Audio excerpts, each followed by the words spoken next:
রাজধানীতে নিজ নিজ বাসা থেকে মডেল পিয়াসা ও মৌ আটক। মাদকদ্রব্য জব্দের দাবি ডিবির।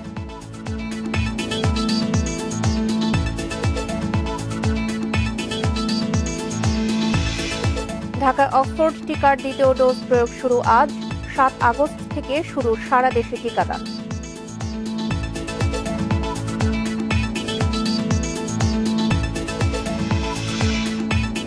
করোনা টিকা কর্মসূচির আওতায় আসছেন অন্তঃসত্ত্বা নারীরা। প্রসূতিদেরও টিকা দেওয়ার পরামর্শ।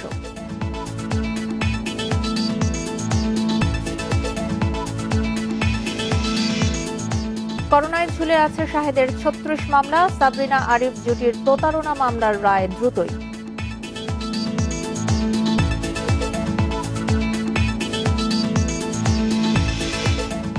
পনেরো বছর ধরে মাটির গর্তে শেকলবন্দি জীবন রবিউলের। সুস্থ করে তুলতে সহযোগিতা চায় পরিবার।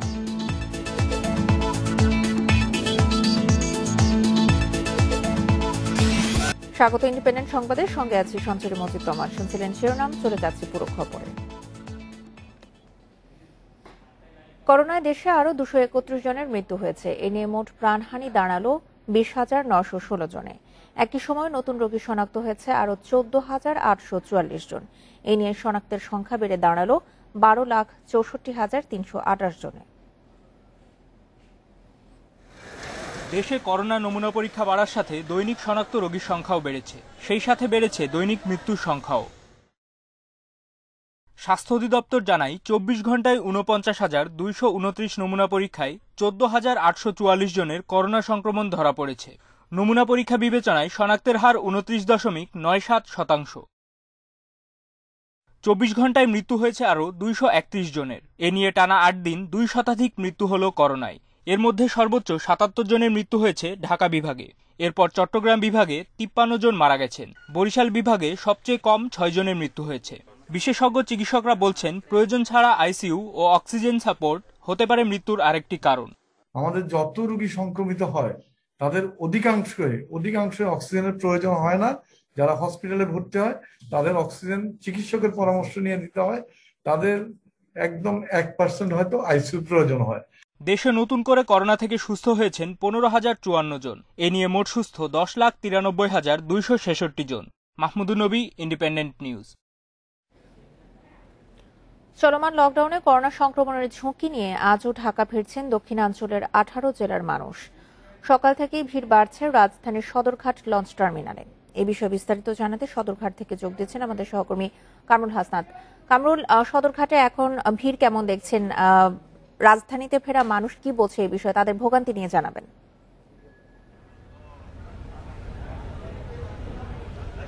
যেটা বলছিলেন যে আসলে ভিড় কেমন, আসলে সকালবেলা যারা আসলে কর্মজীবী মানুষ তারা কিন্তু গতকাল থেকে শুরু করে আজকে সকাল পর্যন্ত অনেকেই চলে এসেছেন, যেই কারণে কিন্তু এই মুহূর্তে সদরঘাটে যে ভিড় আছে সেটা কিন্তু গতকালের চিত্র যদি আমরা বলি তাহলে সেই তুলনায় অনেকটাই কম।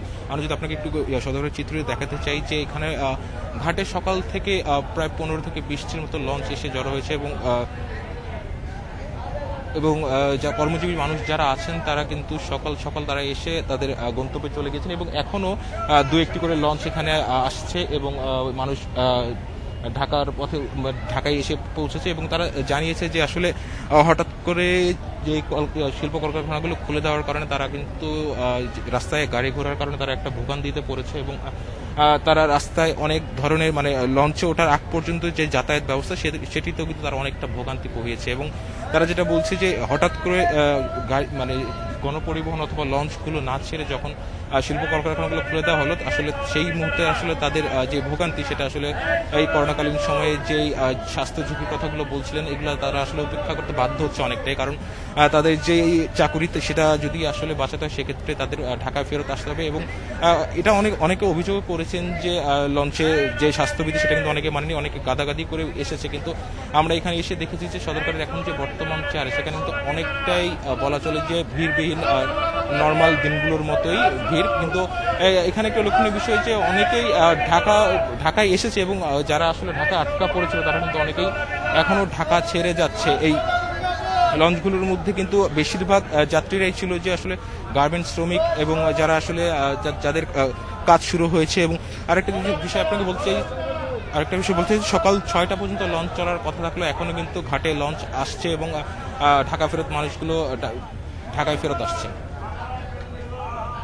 সদরঘাট লঞ্চ টার্মিনাল থেকে সবশেষ অবস্থা জানাচ্ছিলেন সহকর্মী কামরুল হাসনাত। লকডাউনেও কলকারখানা চালু হওয়ায় রোববার দেশের বিভিন্ন জেলা থেকে মরিয়া হয়ে ঢাকা ফিরেছে কর্মজীবী মানুষ। তবে আজ কিছুটা কমেছে সেই চাপ। রোববার দুপুর পর্যন্ত দূরপাল্লার বাস সহ গণপরিবহন চলার কথা থাকলেও সেই নির্দেশনা মানতে দেখা যায়নি বেশিরভাগ ক্ষেত্রে। বিকেল পর্যন্ত ফেরিঘাটগুলোতে ছিল উপচে পড়া ভিড়। স্বাস্থ্যবিধি বা সামাজিক দূরত্বের তোয়াক্কা না করেই গাদাগাদি করে মানুষ উঠেছেন ফেরিতে। একই অবস্থা ছিল গণপরিবহন সহ সব ধরনের পরিবহনে। অনেক ক্ষেত্রে ঢাকা পৌঁছাতে মরিয়া মানুষ চেপেছে পণ্যবাহী ট্রাক, পিকআপ ভ্যান সহ বিভিন্ন পরিবহনে। এদিকে ঢিলে ঢালা নজরদারি ছিল বেশিরভাগ জেলায়। কারখানা খোলা থাকায় সারাদিনই সড়কে ছিল মানুষ ও যানবাহনের উপস্থিতি। নজরদারি উপেক্ষা করে পথে নেমেছে মানুষ।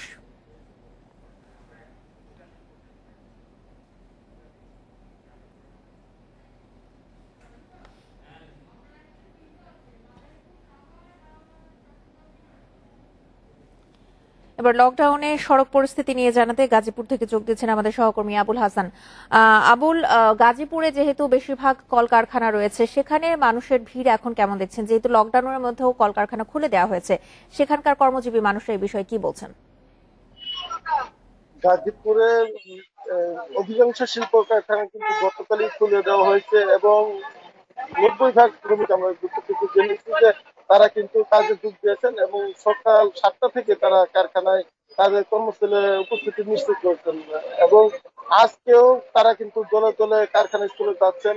যদিও সকাল থেকে ঢাকা টাঙ্গাইল এবং ঢাকা ময়মনসিংহ মহাসড়কের যানবাহন যেটি বিশেষ করে গণপরিবহন যেটি বলা হয় সেই গণপরিবহন চলাচল কম রয়েছে। সীমিত সংখ্যক দূরপাল্লার বাস এবং অন্যান্য যে মিনি বাস, হালকা যানবাহন সেগুলো চলতে দেখা গেছে।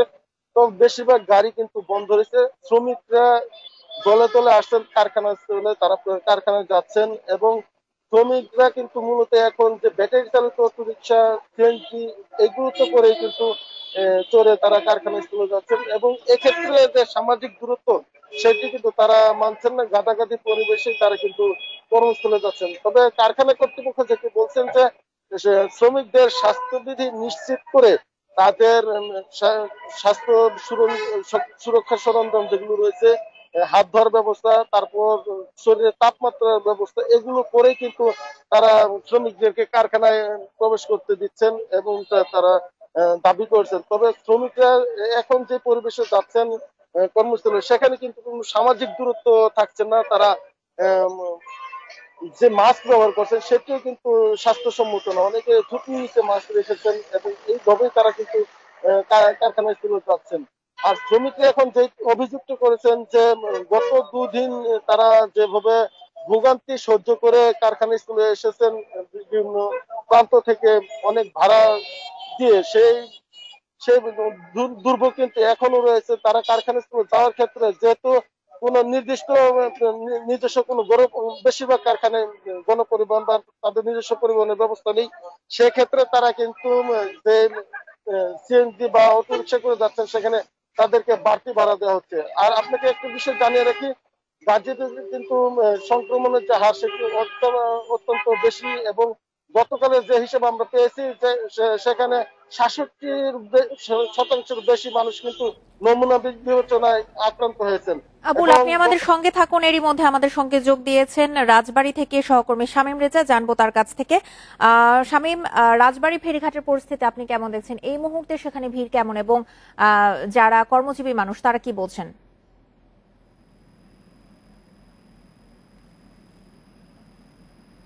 দেখুন, আজ দৌলতদিয়া ফেরিঘাট এলাকাতে যাত্রীদের চাপ কিন্তু নেই বললেই চলে। তবে আজও কিন্তু রাজধানী ঢাকায় বিভিন্ন মানুষ যাচ্ছে, তবে সেটা কিন্তু গত কয়েকদিনের তুলনায় একেবারেই কম। আমরা গতকালও দেখেছি যে এই দৌলতদিয়া ঘাট এলাকায় যাত্রীদের চাপ রয়েছে, সেই সঙ্গে চাপ ছিল যানবাহনের। মানুষ গাদাগাদি হয়ে বা স্বাস্থ্যবিধি না মেনেই কিন্তু ফেরিতে উঠে রাজধানী ঢাকায় প্রবেশ করছিল। আজ সকাল থেকে কিন্তু সেই চিত্রটা একেবারে নেই। শুধুমাত্র পণ্যবাহী ট্রাক এবং রোগীবাহী অ্যাম্বুলেন্স পারাপার হচ্ছে, সেই সঙ্গে কিছু যাত্রীও কিন্তু যাচ্ছে। তবে সেটা কিন্তু স্বাভাবিকের মতোই।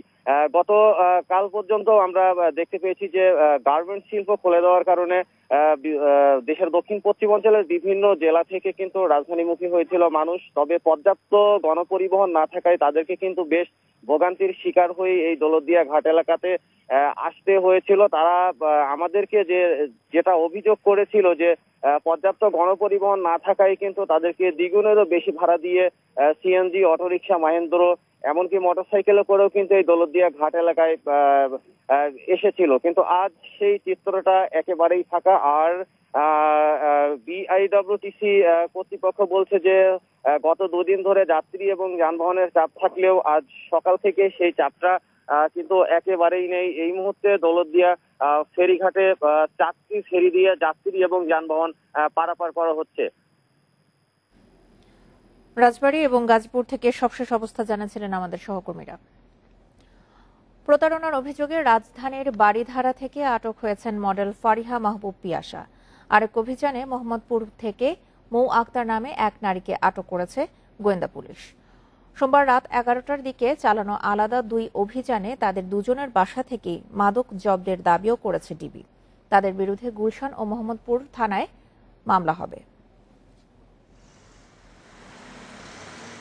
বাড়িধারা 9 নম্বর সড়কের এই বাসায় থাকতেন মডেল ফারিয়া মাহবুব পিয়াসা। আলিশান ফ্ল্যাটে মাদকের আসর বসানোর অভিযোগে সোমবার রাতে সেখানে অভিযানে যায় গোয়েন্দা পুলিশ। তল্লাশিতে পাওয়া যায় ইয়াবা, সীসা ও বিদেশি মদ। পরে তাকে আটক করে নিয়ে যান ডিবি সদস্যরা। একই সময়ে অভিযান চলে মোহাম্মদপুরে। মৌ আক্তারের এই বাসাটি বাইরে থেকে সাদামাটা দেখলেও ভেতরে গিয়ে মিলেছে ভিন্ন চিত্র। এখানেও মিলেছে মাদক। ঘরেই বানানো হয়েছে মিনিবার। এটা সাজেছি আমরা, আমাদের মানে হয় না যে শখে নিজেদের জন্য। এটা তো না, আপনি দেখেন আমরা আজকে যে আপনারা আসবেন এটা তো আমরা জানি না। হ্যাঁ, এটা মানে হ্যাঁ, আমার তো বাসায় কোনো লোক পাইছে, পার্টি টুটি হয়েছে, কোনো কিছু নেই। এটা আমাদের নিজেদের জন্য আমরা এমনি সাজেছি। গোয়েন্দা পুলিশ বলছে, দীর্ঘদিন ধরে সংঘবদ্ধ একটি চক্রের সদস্যরা রাজধানীর নানা জায়গায় নিজের বাসায় বসাচ্ছেন মাদকের আসর। ব্যবসায়ীদের টার্গেট করে সেখানে নিয়ে করা হতো প্রতারণা। বাড়িধারার বাসাটি হচ্ছে পিয়াসা থাকেন আর এই বাসা থাকেন মৌ। তাদের বিরুদ্ধে তারা হলো একটা সংঘবদ্ধ ব্ল্যাকমেলিং চক্রের সদস্য। তারা প্রায়শই তাদের বাসাগুলিতে ভর্তি বয়সী উচ্চবিত্তের সন্তানদেরকে তারা নিয়ে আসেন। সেখানে এসে তারা তাদের সাথে বিভিন্ন ধরনের আপত্তিকর ছবি তুলে তাদেরকে এই ছবিগুলি ধারণ করে তারা তাদের বাবা মা, ভাই বোন, আত্মীয়স্বজনকে তারা দেখাবে বলে তারা ভয় দেখায়।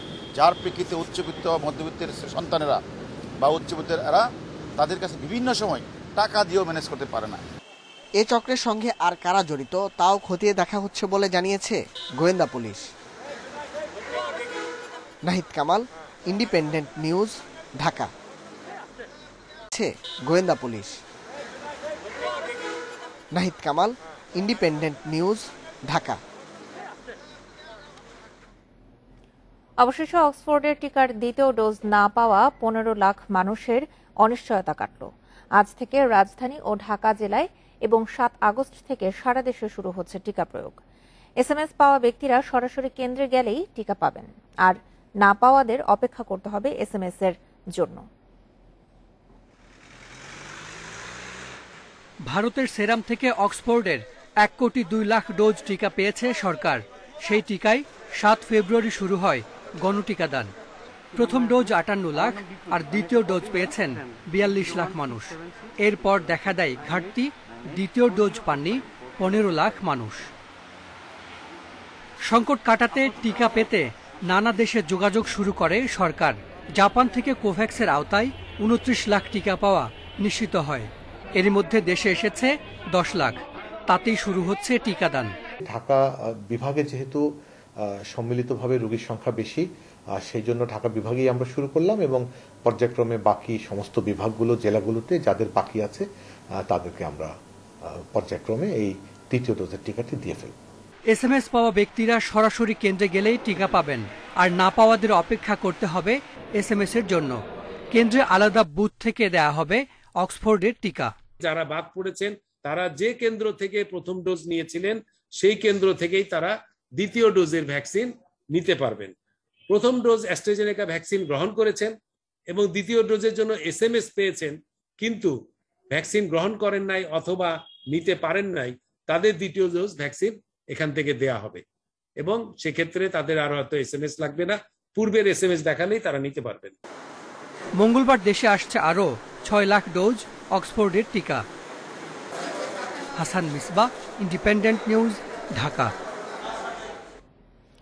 অবশেষে দেশে টিকার আওতায় আসতে যাচ্ছে অন্তঃসত্ত্বা ও শিশুদের দুধ পান করানো মায়েরা। এ বিষয়ে সুপারিশ করেছে টিকা বিষয়ক জাতীয় কমিটি নাইট্যাগ। বিষয়টিকে ইতিবাচকভাবে নিয়ে প্রস্তুতি শুরু করেছে স্বাস্থ্য বিভাগ। আগামী সপ্তাহ থেকে শুরু হতে পারে টিকাদান। প্রসূতিদের বিশেষ শ্রেণী হিসেবে টিকার পরামর্শ দিয়েছেন বিশেষজ্ঞরা। দেশে করোনায় মৃত্যু হার 1.6, কিন্তু রাজধানীর কয়েকটি হাসপাতালের তথ্য বিশ্লেষণ করে দেখা গেছে প্রসূতিদের বেলায় এই হার 10-এর বেশি। প্রসূতি মায়েরা আক্রান্ত হলে দেখা দিচ্ছে নানা জটিলতা। তাদের জন্য আলাদা করে চিকিৎসার ব্যবস্থাও নেই।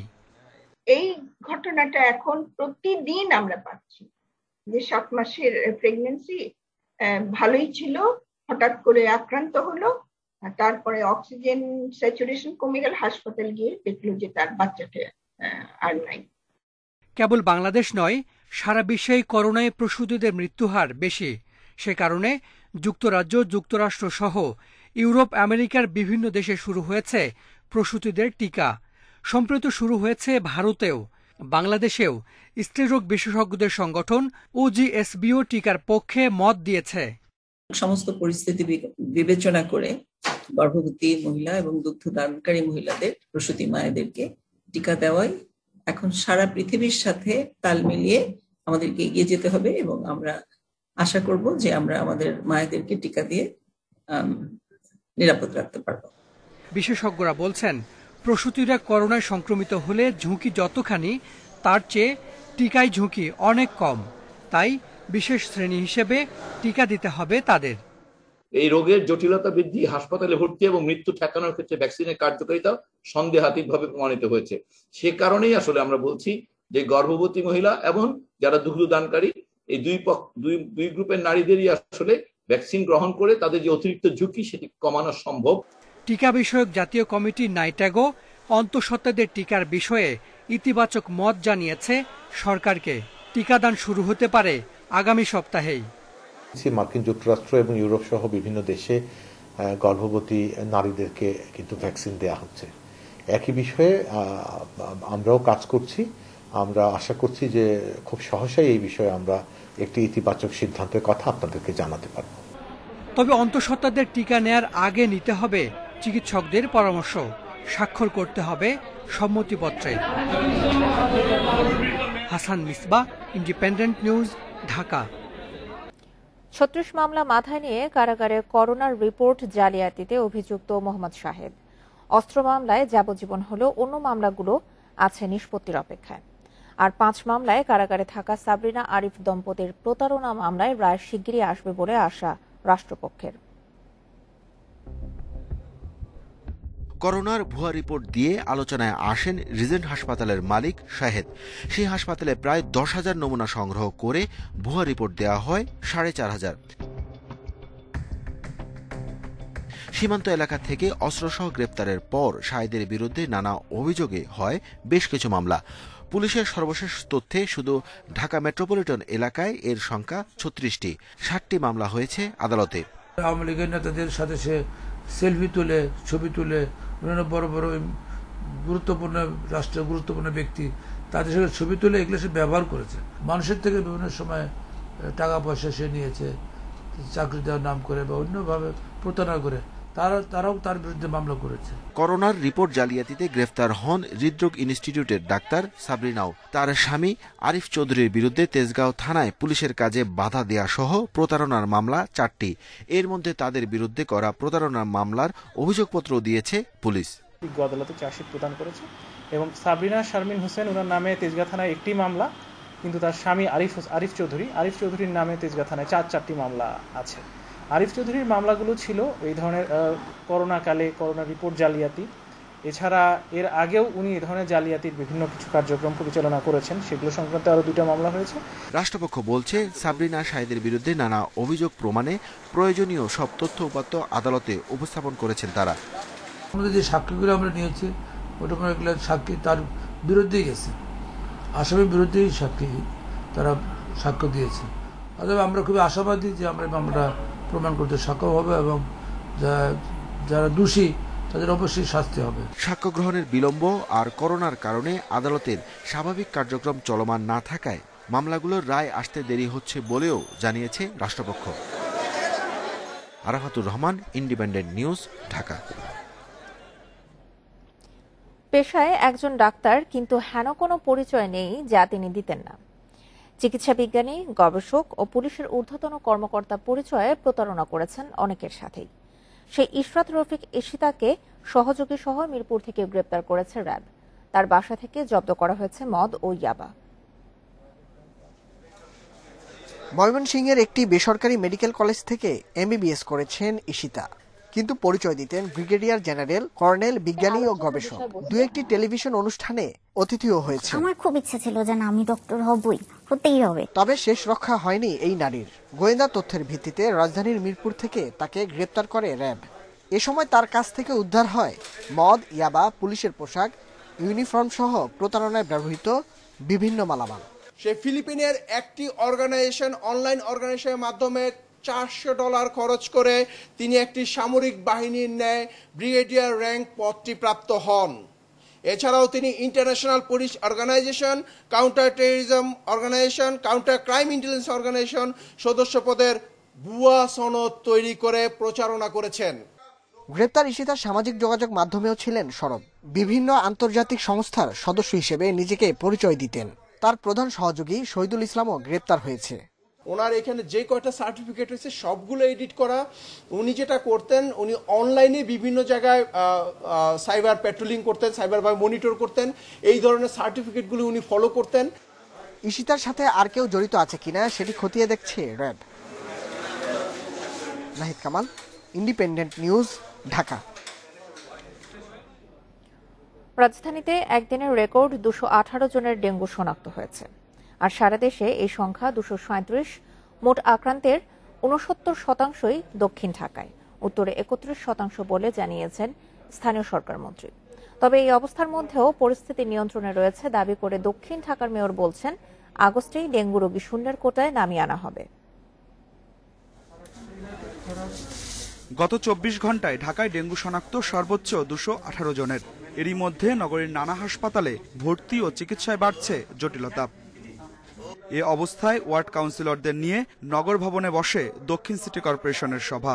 এতে প্রধান অতিথি হিসেবে উপস্থিত থেকে কাউন্সিলরদের ডেঙ্গু নিয়ন্ত্রণে আরও কার্যকর ভূমিকা রাখতে বলেন স্থানীয় সরকার মন্ত্রী। 15 আগস্টের মধ্যে পরিস্থিতি নিয়ন্ত্রণের নির্দেশনা দিয়ে ডেঙ্গু মোকাবিলায় ঢাকার 2 সিটি কর্পোরেশন তৎপর রয়েছে বলেও জানান তিনি। আমাদের কাউন্সিলর সাহেবরা যে কাজ করছেন, তো ওনারা ওনাদের স্ব অবস্থান থেকে তাদের বক্তব্যগুলো তুলে দিচ্ছেন যেভাবে করছেন। তো এখন আজকে এখানে নির্দেশনাটা হলো ওনারা যেভাবে করছেন এটাকে আরেকটু বেগবান করতে হবে, যাতে আগামী 2 সপ্তাহের ভিতরে আমরা দক্ষিণ সিটি কর্পোরেশনে এডিস মশার একটা অত্যন্ত গুরুত্বপূর্ণ সফলতার জায়গায় পৌঁছতে পারি। অর্থাৎ সমস্যা আছে, বাট আমরা কাজে দিয়েছি, ইনশাল্লাহ আমরা অল্প কয়েকদিনের ভিতরে আমরা এটাকে সমাধান করে নিয়ে আসতে পারবো। ঢাকার মোট রোগীর 69 ভাগই দক্ষিণ ঢাকার বাসিন্দা। তারপরও পরিস্থিতি নিয়ন্ত্রণে জানিয়ে মেয়র বলেন আগস্টের মধ্যেই ডেঙ্গু রোগী শূন্যের ঘরে নামিয়ে আনা হবে। সোমবার থেকে শুরু হবে এডিস নির্মূলের কঠোর অভিযান। এটা আসলে সেভাবে দেখার বিষয় না যে কোথায় বেশি কম, সেটা না। আমরা সামগ্রিকভাবে সবাই প্রচেষ্টা করছি যাতে করে গতবার 2020 সালে যেরকম আমরা সফল হয়েছিলাম, আমরা সেই পর্যায়ে অগাস্টের মধ্যেই যেন আমরা শূন্যের কোঠায় নিয়ে আসতে পারি। আমাদের এখন সেই চিরুনি অভিযান থাকবে। দেশের সরকারি বেসরকারি হাসপাতালে ভর্তি ডেঙ্গু রোগীর সংখ্যা এখন 862। এর মধ্যে ঢাকার 41 হাসপাতালে 828, অন্যান্য বিভাগে 34 রোগী চিকিৎসাধীন। Adilur Rahman, Independent News, Dhaka. 15 বছর ধরে মাটির গর্তে শেকলবন্দি জীবন কাটাচ্ছেন ফরিদপুরের রবিউল মোল্লা। 35 বছরের মানসিক ভারসাম্যহীন রবিউলকে নিয়ে দিশেহারা তার দরিদ্র পরিবার।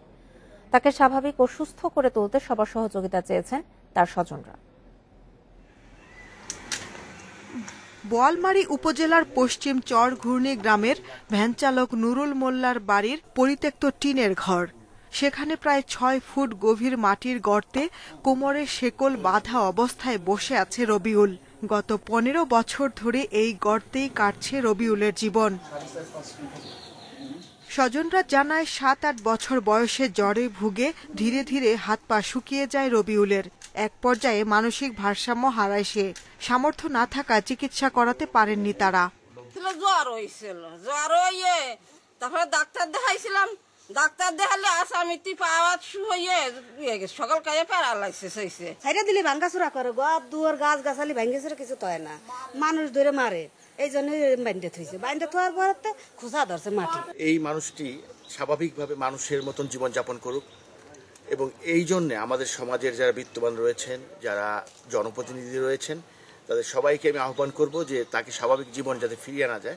এর ভালো করার জন্য, একে সহযোগিতা করার জন্য যেটা আমাদের করণীয় সেটা আমরা করার জন্য প্রস্তুত আছি এবং সেটা করব। সামাজিক যোগাযোগ মাধ্যমে দেখার পর রবিউলের চিকিৎসায় সহায়তার কথা জানিয়েছেন উপজেলা নির্বাহী কর্মকর্তা। তাৎক্ষণিকভাবে তাকে সহযোগিতা করার উদ্যোগ নিয়েছি। পাশাপাশি উপজেলা সমাজসেবা কার্যালয়ের মাধ্যমে তার একটি স্থায়ী চিকিৎসা যেন সে করতে পারে সে উদ্যোগ আমরা নিয়েছি। আমরা আশা করছি চিকিৎসা করলে সে কিছুটা হলো তার যে জটিলতা সেটি লাঘব হবে এবং পরিবারটি সেই সমস্যা থেকে মুক্তি পাবে। ভ্যান চালক নুরুল মোল্লার ৩ সন্তানের মধ্যে রবিউল সবার বড়। জটিলতা সেটি লাঘব হবে এবং পরিবারটি সেই সমস্যা থেকে মুক্তি পাবে। ভ্যান চালক নুরুল মোল্লার ৩ সন্তানের মধ্যে রবিউল সবার বড়। Independent news desk. লকডাউনে দোকান কারখানা বন্ধে দেশের চাহিদা কমেছে বিদ্যুতের। গত এক সপ্তাহে চাহিদা ছিল প্রায় ৩,০০০ মেগাওয়াট কম। সংশ্লিষ্টরা বলছেন, একদিনে দেশে উদ্বৃত্ত বিদ্যুৎ উৎপাদন এবং অন্যদিকে চাহিদা কমায় লোকসান বাড়বে বিদ্যুৎ উন্নয়ন বোর্ড বিপিডিবির। করোনা সংক্রমণ ঠেকাতে ২৩ জুলাই থেকে সারা দেশে টানা ২ সপ্তাহের কঠোর লকডাউন চলছে। কারখানা, দোকান ও প্রতিষ্ঠান বন্ধ থাকায় কমেছে বিদ্যুতের ব্যবহার। স্বাভাবিক সময়ে দেশে বিদ্যুতের চাহিদা থাকে ১৩ থেকে ১৪,০০০ মেগাওয়াট। লকডাউন শুরুর ৫ দিন পর চাহিদা কমে দাঁড়ায় ১১,০০০ মেগাওয়াটে। পরদিন তা আরও ১,০০০ মেগাওয়াট কমে। আর ৩০ জুলাই দেশে সর্বোচ্চ চাহিদা ছিল ৯,৫০০ মেগাওয়াট। অফ পিকে চাহিদা কমে আরও ১,৫০০ মেগাওয়াট। এখন যখন আমাদের এই ৩,০০০ মেগাওয়াট যে চাহিদার যে কম উৎপাদন হয়, এর অর্থ হলো যে আমাদের এই ৩,০০০ মেগাওয়াটের বিদ্যুৎ কেন্দ্রগুলো বন্ধ রাখতে হচ্ছে। ৩,০০০ মেগাওয়াট বিদ্যুৎ আমি বিক্রি করতাম গ্রাহকের কাছে, তাহলে যে রেভিনিউটা আসতো সেটা আসছে না। বিশ্লেষকরা বলছেন, উৎপাদন ক্ষমতা বেশি থাকায় স্বাভাবিক সময়েই অনেক বিদ্যুৎ কেন্দ্র অলস অবস্থায় থাকে। চাহিদা ব্যাপকভাবে কমায় লোকসান বাড়বে বিপিডিবির। চাহিদার ঘাটতি এখানে খুব সীমিতভাবেই এখানে দায়ী, বরঞ্চ এখানে মূল দায়টি হচ্ছে বাড়তিভাবে বেসরকারি খাতে প্রচুর বিদ্যুৎ উৎপাদন কারখানা, বিদ্যুৎ উৎপাদন প্ল্যান করার সুযোগ করে দেয়া, এবং তার জন্য এখন নিয়মিত ভিত্তিতে অব্যবহৃত এই প্ল্যান্টগুলোর জন্য বিপিডিবিকে যে ক্যাপাসিটি চার্জ দিতে হচ্ছে, সেটি এখন বিপিডিবির জন্য একটা বড় মাথা ব্যথার কারণ হয়ে দাঁড়িয়েছে। এ অবস্থায় বর্তমান বিদ্যুৎ উৎপাদন এবং জিডিপির আকার বিবেচনায় বাড়তি বিদ্যুৎ উৎপাদন সক্ষমতা তৈরি না করতে বিদ্যুৎ মন্ত্রণালয়ের উদ্যোগ নেওয়া প্রয়োজন বলছেন খাত সংশ্লিষ্টরা। Shamim Ahmed, independent News, Dhaka. তলিয়ে গেছে 1/3 আমনের বীজতলা, ডুবে গেছে 36% আউশের ক্ষেত, শাকসবজি সহ অন্য ফসলেরও ক্ষয়ক্ষতি ব্যাপক। এই অবস্থায় সহায়তার দাবি জানিয়েছেন ক্ষতিগ্রস্ত চাষিরা। কক্সবাজারে বছরে বৃষ্টিপাত হয় গড়ে ২০০০ মিলিমিটার।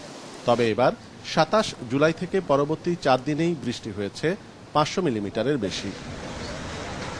ভারী বৃষ্টির সঙ্গে যুক্ত হয়েছে বান্দরবানের পাহাড় থেকে নেমে আসা ঢল এবং পূর্ণিমা পরবর্তী স্বাভাবিকের চেয়ে ২ ফুট উঁচু জোয়ার। এতে ভয়াবহ বন্যার কবলে পড়ে পুরো জেলা। এক সপ্তাহ পরও পানির নিচে চকরিয়া পেকুয়ার বিস্তীর্ণ এলাকা, ডুবেছে বাড়িঘর, ব্যাপক ক্ষতির মুখে ফসলি জমি। এই পাশেগুলো যেগুলো রোপণ করছি, যেগুলি মরিচ, বেগুন, আলু দেবে, এগুলো সব নষ্ট হয়ে গেছে। বন্যায় ক্ষতি হয়েছে, ওই ধান ফসলি জমির অনেক ক্ষতি হয়েছে। রুটঘাটের এখান থেকে পশ্চিম দিকে অনেক ভাঙা রুট ভেঙে গেছে। কৃষি বিভাগ বলছে সবচেয়ে বেশি ক্ষতি হয়েছে আমনের বীজতলার। পুরোপুরি নষ্ট হয়ে গেছে ৩৫ ভাগ বীজতলা। বীজের যোগান না থাকায় নতুন বীজতলা তৈরিও এখন সম্ভব নয়। পুরো জেলায় ৩৬,৬৬৪ কৃষকের ফসল ক্ষতিগ্রস্ত হয়েছে। ক্ষতির পরিমাণ সবচেয়ে বেশি টেকনাফে। কৃষির ক্ষেত্রে ক্ষতি হয়েছে, বিশেষ করে যে বীজতলা যেখানে পলি পড়ে গেছে, আমনের বীজতলা, কিছু কিছু উচ্চ ফলনশীল জাত আছে যেমন বিনাশাইল, এটা লেটে আবাদ করা যায়। এখন যদি বীজতলা করে 14 দিন পরে, কিন্তু এই বীজগুলা পাওয়া হলো সমস্যা। এদিকে কিছু উপকূলীয় এলাকায় বেড়িবাঁধ ভেঙে যাওয়ায় প্রতিদিনই এসব স্থানে জোয়ারের পানিতে ক্ষতিগ্রস্ত হচ্ছে ফসল। পানিটা ঢোকা বন্ধ না করলে কিন্তু হচ্ছিল এই বন্যাটা কন্টিনিউ করতেই থাকবে। তো ওইটা আমরা টার্গেট করেছি আগে ক্লোজ করে দিব, তারপর হচ্ছে যে যে জায়গায় ক্ষতিগ্রস্ত হয়েছে ক্ষয়ক্ষতি হিসেবে ইতিমধ্যে আমরা আমাদের বোর্ডের মাধ্যমে মন্ত্রণালয় প্রেরণ করবো। সেই আলোকে সেগুলো পুনর্বাসন কিংবা সাময়িক রিপেয়ারের কর্মসূচি গ্রহণ করা হবে। দুর্গত এলাকায় এখনই চাষিদের সহায়তা দেয়া না গেলে সামনের রবি শস্য উৎপাদন মৌসুমেও চাষাবাদ ক্ষতিগ্রস্ত হবে বলে জানিয়েছেন সংশ্লিষ্টরা। অনুপম শীল, ইন্ডিপেন্ডেন্ট নিউজ, কক্সবাজার। মজুদ কমে যাওয়ায় দেশের শীর্ষ আম উৎপাদনকারী জেলা নওগাঁয় শেষ মুহূর্তে বেড়েছে আমের দাম। গত এক সপ্তাহ ধরে আমের দাম বাড়ায় অনেকটাই স্বস্তিতে আম চাষিরা। বর্তমানে প্রতি মণ আম 2,500 থেকে 4,000 টাকা দরে বিক্রি হওয়ায় লোকসান অনেকটাই কাটিয়ে উঠতে পারবেন বলে আশা করছেন চাষিরা। মৌসুমের শুরুতে করোনা পরিস্থিতি এবং লকডাউনে জেলার অন্যতম আমের বাজার সাপাহার ও পোরশায় ব্যবসায়ীদের আসা যাওয়া কম ছিল। গত বছরের চেয়ে প্রায় অর্ধেক দামে আম বিক্রি করতে হয়েছে চাষি ও বাগান মালিকদের। এই বাজার বাড়তিটা যদি আমাদের শুরু থেকেই থাকতো তাহলে চাষিরা আমরা লাভবান হতে পারতাম। বর্তমান যে বাজার আছে এই বাজার যদি থাকে আর এভাবে যদি আম সেল হয়, বিক্রি হয়, তাহলে আশা করি আমরা লাভবান হব। বিক্রি করছি একবারে হাফ দামে, এখন 2500 টাকা বিক্রি করতেছি আমটা, এর আগে বিক্রি করেছে 1500-1600 টাকা। শেষ সময় মজুদ ফুরিয়ে আসা এবং চাহিদা বাড়ায় দাম বেড়েছে। জেলায় এখনো আম্রপালি, ফজলি, বাড়িচার, আশ্বিনা জাতের 30 থেকে 35% আম গাছে রয়েছে। এসব আমের দাম আরও বাড়তে পারে বলে আশা ব্যবসায়ীদের। বাংলাদেশে লকডাউন না থাকে তাহলে গতবার যেভাবে আমের বাজার 4,000-5,000 টাকার বিক্রয় হয়েছে এবং আমরা আশা রাখি গতবারের মতন এবারও বাজারজাত বিক্রয় হবে। 1 বিঘা বাগানে তো 50 মণ আম হয়, তাহলে অলরেডি 30 মণ আম শেষ হয়ে গেছে, তাহলে 20 মণ আম দিয়ে কি করবে, আর পাকে পড়ে যাচ্ছে। কৃষি সম্প্রসারণ অধিদপ্তর বলছে এবছর 26,000 হেক্টর বাগানে আমের চাষ হয়েছে। অনাবৃষ্টিতে আমের যে ক্ষতি হয়েছিল গত কয়েকদিনের বৃষ্টিতে তা আবার স্বাভাবিক অবস্থায় ফিরেছে। আমরা আশা করছি আগামী বছর আমের আবাদ আরো বৃদ্ধি পাবে এবং আমরাও কৃষকদের উদ্বুদ্ধ করছি যে আমের আবাদ আরো বেশি করতে হবে, কারণ আম একটা পরিবেশ বান্ধব ফসল, পানিতে কম লাগে, পানি সাশ্রয়ী ফসল। সেজন্য আমরা আম চাষের জন্য কৃষকদের প্রযুক্তিগত সহায়তা সহ বিভিন্ন ধরনের সহায়তা দিয়ে আসছি। এবছরও সাপাহার থেকে কয়েক মেট্রিক টন আম বিদেশে রপ্তানি হয়েছে। Independent news desk. এ বিষয়ে আরো জানাতে নওগাঁ থেকে যোগ দিচ্ছেন আমাদের সহকর্মী সাদেকুল ইসলাম। সাদেক, যেহেতু আমের মৌসুম প্রায় শেষের দিকে, এই মুহূর্তে বিভিন্ন জাতের আমের দাম কেমন দেখছেন এবং চাষিরা এই বিষয়ে কি বলছেন? আসলে আপনি জানেন যে দেশের অন্যতম শীর্ষ আম উৎপাদনকারী জেলা নওগাঁয় কিন্তু এবছর শুরুতে কিন্তু পোকামাকড়ের এবং অনুকূল আবহাওয়ার কারণে কিছুটা ক্ষতি হলেও পরে কিন্তু সে ক্ষতিটা কৃষকরা কাটিয়ে নিয়েছেন এবং উৎপাদন কিন্তু প্রায় স্বাভাবিক হয়েছে। আপনি জানেন যে নওগাঁতে প্রায় 26,000 হেক্টর জমিতে কিন্তু এবছর আমের চাষ হয়েছে এবং এখানে কৃষি বিভাগ যেটি আশা করছে যে প্রায় 3.5 লাখ মেট্রিক টন আম উৎপাদন হবে। আমরা যেটি লক্ষ্য করেছি যে মৌসুমের শুরুতে জুনের মধ্যভাগে কিন্তু আম কেনাবেচা শুরু হয় গাছ থেকে আম নামানোর পর, এবং শুরুতে যেটি আমরা লক্ষ্য করি যে গোপাল ভোগ সহ অন্যান্য যে আম মৌসুমের শুরুতে নামে, সেই আমগুলি কিন্তু বিক্রি হয়েছে মাত্র 1200 থেকে 1500 টাকা মণ দরে। অথচ কিন্তু এই আমগুলি গত বছর কিন্তু বিক্রি হয়েছে শুরুতেই 2,000 থেকে 3,000 টাকা মণ দরে। আর এখন যে অবস্থা সেই অবস্থাটির কথা যদি বলি, যে এখনো কিন্তু আমগুলো বিক্রি হচ্ছে, যেমন ধরেন বাড়িফোর, আম্রপালি, ফজলি সহ যে আমগুলো, এই আমগুলো কিন্তু গত বছর এই সময় বিক্রি হয়েছে 4,000 থেকে 6,000 টাকা মণ দরে, কিন্তু এখনো কিন্তু এই আমগুলি আজকে পর্যন্ত বিক্রি হচ্ছে আপনার 2,500 থেকে 4,500 টাকার মধ্যে বেচাকেনা চলছে। এই আম চাষিরা যেটি বলছেন যে বর্তমান বাজার তাও কিছুটা সহনীয়, কারণ এই বাজারে মূল্যে বিক্রি করলে তারা কিছুটা লাভবান হতে পারবেন, কিন্তু শুরুতে যে মূল্যে তারা আম বিক্রি করেছেন এটি কিন্তু তারা ক্ষতির মুখে পড়েছেন। এর কারণ হিসাবে আমি জানতে চেয়েছিলাম নওগাঁ জেলা কৃষি সম্প্রসারণ অধিদপ্তরের উপপরিচালক শামসুল ওয়াদুদের কাছে। তিনি যেটি জানিয়েছেন যে করোনা পরিস্থিতির কারণে চলমান লকডাউনের কারণে কিন্তু বাইরে পাইকাররা এবার কমে এসেছে শুরুতে, যে কারণে কিন্তু আমের আপনার চাহিদাটা কম ছিল এবং পাইকাররা কম আসার কারণে কিন্তু সরবরাহ বেশি হওয়ার কারণে আপনার কিন্তু দামটা পড়ে যায় এবং দামটা কম ছিল। কিন্তু আমের মজুদ এই মুহূর্তে কিন্তু কমে এসেছে। এখন কিন্তু নওগাঁর আম গাছগুলোতে আম আছে মাত্র 25 থেকে 30% আম, এবং এই মজুদ কমে আসার কারণে এবং এই লকডাউনের মধ্যেও পাইকাররা কিন্তু স্বাভাবিকভাবে এই নওগাঁতে আসার কারণে কিন্তু আমের চাহিদাটা বেড়েছে এবং এখন কিন্তু আমের দামটাও কিন্তু স্বাভাবিকভাবে বৃদ্ধি পেয়েছে। কৃষকরা যেটি বলছেন যে এই দাম যদি অব্যাহত থাকে তাহলে হয়তো তারা শেষ মুহূর্তে ক্ষতির কিছুটা হলেও পুষিয়ে নিতে পারবেন, অন্যথায় যদি আবার লকডাউনের কারণে মূল্য পড়ে যায় তাহলে তারা কিন্তু ক্ষতির মুখে পড়বেন। এই ছিল মোটামুটি আমার কাছে নওগাঁ পরিস্থিতি। নওগাঁ থেকে জানাচ্ছিলেন সহকর্মী সাদেকুল ইসলাম। আবাসন সংকটে মানবেতর জীবনযাপন করছেন সিরাজগঞ্জের হরিজন পল্লীর বাসিন্দারা। প্রতিষ্ঠার 50 বছরেও এই পল্লীতে বাড়েনি কোনো ধরনের সুযোগ সুবিধা। বেশিরভাগ ঘরের অবস্থাই জরাজীর্ণ, হয়ে গেছে চালা, বৃষ্টি হলেই বাড়ে ভোগান্তি। সংকট নিরসনে উদ্যোগ নেওয়ার কথা জানিয়েছেন পৌর মেয়র। সিরাজগঞ্জ শহরের ফজলুল হক রোডে স্বাধীনতার আগে 2 শতাধিক হরিজন পরিবারকে বসবাসের ব্যবস্থা করে দেয় পৌর কর্তৃপক্ষ। গত 5 দশকে এই পল্লীর জনসংখ্যা বাড়লেও বাড়েনি কোনো সুযোগ সুবিধা। আমাদের বাড়ি ঘরের কোনো উন্নত হয় না। যত বাড়ি আমরা মেয়রের কাছে যাই, মেয়র সাহেব খালি বলে হ্যাঁ বানায় দেবো বানায় দেবো। গ্যাস নাই, পানি নাই, তারপর পয়নিষ্কাশন ব্যবস্থা ভালো নাই। বছরের পর বছর নোংরা পরিবেশ আর ভাঙাচোরা ঘরে গাদাগাদি করে জীবনযাপন করছেন তারা। আমরা অনেক জনসংখ্যা হয়ে গেছে, কিন্তু আমাদের ঘর বাড়ি খুব সংকট। দেখা যায় একই পরিবারে একটা বাড়িতে আমরা 5 জন 6 জন থাকি। এই পল্লীর বেশিরভাগ ঘরের চালা নষ্ট হয়েছে অনেক আগেই। নেই রাস্তাঘাট, সুপেয় পানির ব্যবস্থা। সংকট নিরসনে দ্রুত ব্যবস্থা নেওয়ার দাবি জানিয়েছেন হরিজন নেতারা। এখানে আমাদের মা বোনেরা এবং হরিজন সম্প্রদায়ের যারা আছি তারা খুবই কষ্টে দাবি জানায় যে আমাদের 2 কলোনির এই আবাসন ব্যবস্থার সমস্যা জানি দ্রুত সমাধান করে দেন। পৌর মেয়র জানিয়েছেন হরিজন সম্প্রদায়ের আবাসন সংকট নিরসনে একটি প্রকল্পের উদ্যোগ নেওয়া হয়েছে। চেষ্টা করতেছে যে কোনো সংস্থার থেকে হোক, সরকারের থেকে হোক, হরিজনের এই কলোনিটা ভেঙে হয়তো 5 তলা বিল্ডিং করে অল্প জায়গার মধ্যে অনেক লোকের বাসস্থানের ব্যবস্থা করা যাবে। সিরাজগঞ্জে 2টি হরিজন পল্লীতে বসতঘর রয়েছে 400, যেখানে বাস করে 3000-এর বেশি মানুষ। Independent news desk. কুষ্টিয়ার খোকসায় একটি পরিত্যক্ত জমিদার বাড়িতে অভয়াশ্রম গড়ে তুলেছে কয়েক হাজার বাদুড়। দিন রাত 24 ঘন্টাই এইসব বাদুড়ের কিচিরমিচির শব্দে মুখরিত থাকে হিজলাপট গ্রাম। টানা 25 বছরের বসবাসে গ্রামবাসীদের সঙ্গে অনেকটাই আত্মিক সম্পর্ক তৈরি হয়েছে বাদুড়গুলোর। পুরনো জমিদার বাড়িতে নির্ভয়ে বসতি গড়েছে খুদে বাদুড়ের দল। গড়াই নদীর তীরে হিজলাবট গ্রামে বধূ ডাক্তারের পরিত্যক্ত বাড়িতে 25 বছরের বসবাস হাজারো বাদুড়ের। প্রতিদিন ভোরে তাদের কিচিরমিচিরে ঘুম ভাঙে গ্রামবাসীর। 20-25 বছর ধরেই আছে এখানে। এর মায়া দেয়া তো আছেই, সকাল বিকাল দেখলে ভালো লাগে, তারপরে ডাক ডুক শুনতে ভালো লাগে। আমার জন্মের পর থেকেই আসে, এটা আমার মায়া লেগে গেছে, এখন দেখতে ভালোই লাগে। খুদে বাদুড়গুলো দেখতে স্থানীয়দের পাশাপাশি দূরদূরান্ত থেকে ছুটে আসেন পাখিপ্রেমীরাও। অসংখ্য বাদুড়ের কলতানে মুগ্ধ হন দর্শনার্থীরা। এলাকার ছেলেপেলে মজা পাইতে পাইতে এখন বাইরের লোক এসে বেশি মজা পায় আর কি, কারণ দেখতে দেখতে আর কি ইয়ে হয়ে গেছে। নদীর ওপার থেকে আসছি, তো আসার পরে এখানে বাদুড়গুলো দেখে আমার খুব ভালো লাগছে।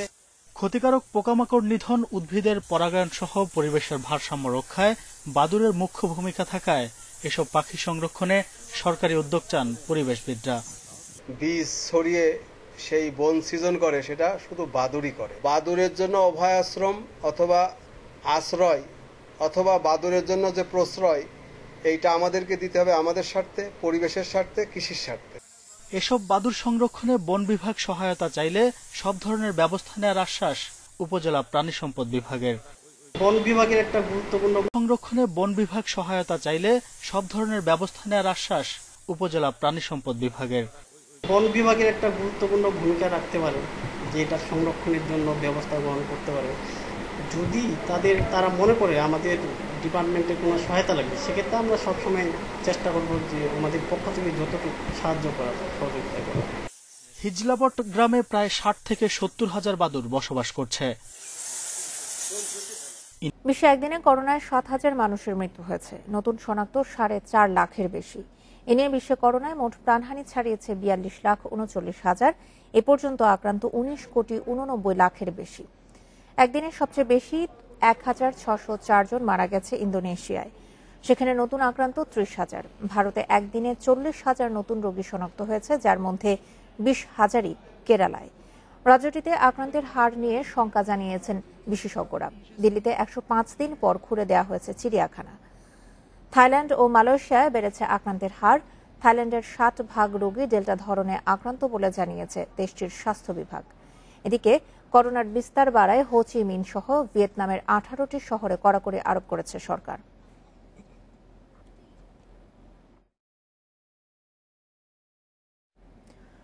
করোনার উৎস অনুসন্ধান নিয়ে রাজনীতি না করার পরামর্শ দিয়েছে বিশ্ব স্বাস্থ্য সংস্থা।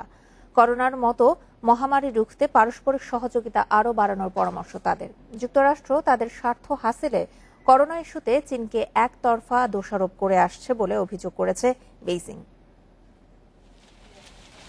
2019 সালের ডিসেম্বরে চীনের উহানে প্রথম শনাক্ত হয় করোনা ভাইরাস। এর 2 মাসের মধ্যে উপস্থিতি মেলে যুক্তরাষ্ট্রেও। এরপর থেকেই করোনার উৎস নিয়ে চীনের বিরুদ্ধে অভিযোগের তীর ছুড়তে থাকেন তৎকালীন মার্কিন প্রেসিডেন্ট ডোনাল্ড ট্রাম্প। একই সুর শোনা যায় অনেক দেশের সরকার ও রাষ্ট্রপ্রধানের কণ্ঠে। তবে এসব অভিযোগ ভিত্তিহীন বলে শুরু থেকে দাবি করে আসছে বেইজিং। বেশ কয়েকটি গবেষণাতেও দেখা গেছে ডিসেম্বরে উহানে সংক্রমণ শুরুর আগেই যুক্তরাষ্ট্র এবং ইউরোপে করোনা ভাইরাসের সন্ধান মিলেছে। এসব তথ্যের ভিত্তিতে যুক্তরাষ্ট্রের বিরুদ্ধে করোনা নিয়ে রাজনীতির অভিযোগ তুলেছে চীন। বেইজিং এর অভিযোগ, নিজেদের স্বার্থ হাসিলে করোনা ইস্যুকে চীনের বিরুদ্ধে হাতিয়ার হিসেবে ব্যবহার করছে ওয়াশিংটন। চীনের বিরুদ্ধে শুধু দোষারোপ করেই যুক্তরাষ্ট্র শান্ত হয়নি, বৈজ্ঞানিক গবেষণা তদন্তেও হস্তক্ষেপ করেছে তারা। কেবল তাদের কথায় দ্বিতীয় তদন্তের সিদ্ধান্ত নিয়েছে বিশ্ব স্বাস্থ্য সংস্থা। চীনের সাথে এ বিষয়ে কোনো আলোচনাই করা হয়নি। এদিকে করোনার উৎস অনুসন্ধান নিয়ে রাজনীতি না করার পরামর্শ দিয়েছে বিশ্ব স্বাস্থ্য সংস্থা। করোনার মতো মহামারী রুখতে পারস্পরিক সহযোগিতা আরও বাড়ানোর পরামর্শ সংস্থাটির। জুলাইয়ের শেষ দিকে উহানে দ্বিতীয় দফা তদন্তকারী দল পাঠানোর প্রস্তাব দেয় বিশ্ব স্বাস্থ্য সংস্থা, তবে তা খারিজ করে দেয় চীন। এর আগে এবছরের মার্চে চীন ও বিশ্ব স্বাস্থ্য সংস্থার যৌথ প্রতিবেদনে বলা হয়, চীনের বন্যপ্রাণীর বাজার থেকে ছড়িয়েছে করোনা, এসেছে প্রাণী থেকে। Nusrat Serin, independent news. আফগানিস্তানে কান্দাহার সহ 3 বড় শহরের দখল নিতে সরকারি বাহিনীর সঙ্গে দ্বিতীয় দিনের মতো লড়াই চালিয়ে যাচ্ছে তালেবান। তাদের ঠেকাতে বোমা হামলা শুরু করেছে আফগান বাহিনী। এদিকে কান্দাহারের বিমানবন্দরে তালেবানের রকেট হামলার পর বন্ধ হয়ে গেছে উড়োজাহাজ চলাচল।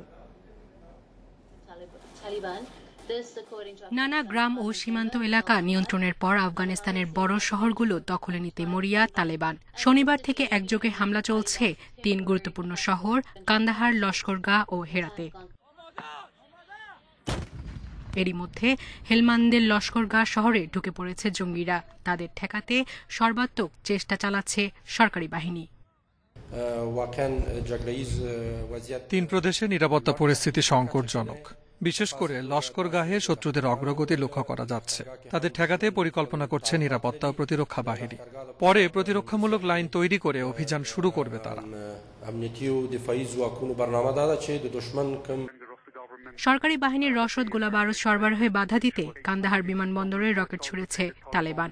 তাদের মুখপাত্র জাবিহুল্লাহ মুজাহিদ জানান, ওই বিমানবন্দর তাদের উপর হামলার কেন্দ্রস্থল হিসেবে ব্যবহৃত হচ্ছে। গুরুত্বপূর্ণ এই 3 শহর হাতছাড়া হলে তীব্র মানবিক সংকট দেখা দিতে পারে আফগানিস্তানে। এরই মধ্যে বাস্তুচ্যুত হয়েছে কয়েক লাখ মানুষ। এদিকে দুপক্ষের লড়াইয়ের মধ্যে কাবুল সহ নানা শহরে তালেবানের গোপন ঘাঁটি লক্ষ্য করে বিমান হামলা চালাচ্ছে সরকারি বাহিনী। এতে তালেবানের 254 সদস্য নিহত হয়েছে। সায়রা খান, ইন্ডিপেন্ডেন্ট নিউজ। কোয়ারেন্টাইন পর্ব শেষে মিরপুরে অনুশীলন করেছে অস্ট্রেলিয়া দল। কড়া প্রোটোকলে অজিদের প্রস্তুতি চলে লম্বা সময়। স্কিল ট্রেনিং এর পর অতিথিদের মনোযোগ ছিল ব্যাটিং বোলিং সেশনে। মিরপুরে স্লো টার্নিং উইকেটের চ্যালেঞ্জে সাহসী অ্যাস্টন টার্নার। প্রোটোকল নিয়ে কড়াকড়ি, প্রাণবন্ত হোম অফ ক্রিকেটে অন্যরকম নীরবতা। দুপুরে মাঠে আসে অস্ট্রেলিয়ার পরিদর্শক দল, চারপাশ ঘুরে দেখে নেয় তাদের শর্ত পূরণ হলো কিনা।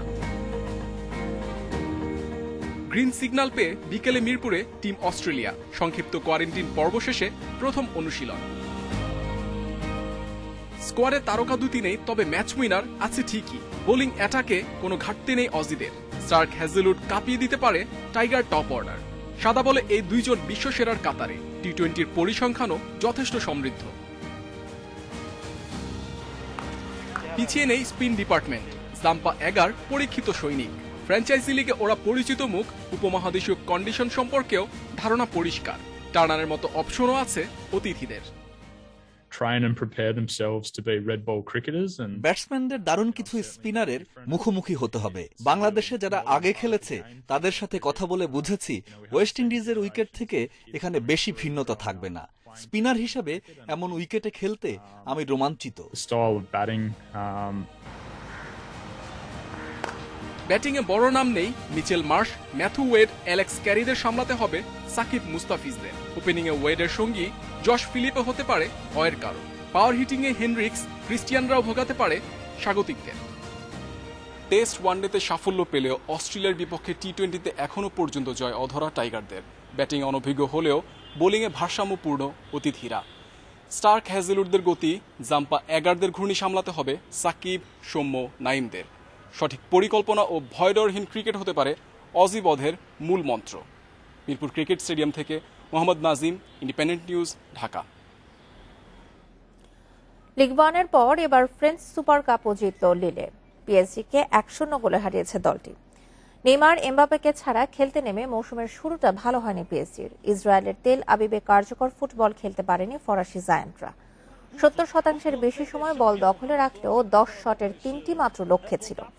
বিপরীতে লিলের 8 শটের 4টি লক্ষ্যে। জয়সূচক গোলটি করেন লিলে মিডফিল্ডার শেকা। বিরতির আগে শেকার জোরালো শটে পিছিয়ে পড়ে লা পারিসিয়ানরা। লিগ ওয়ানের গেল মৌসুমে লিলের বিপক্ষে দুবার খেলে একবারও জিততে পারেনি পিএসজি।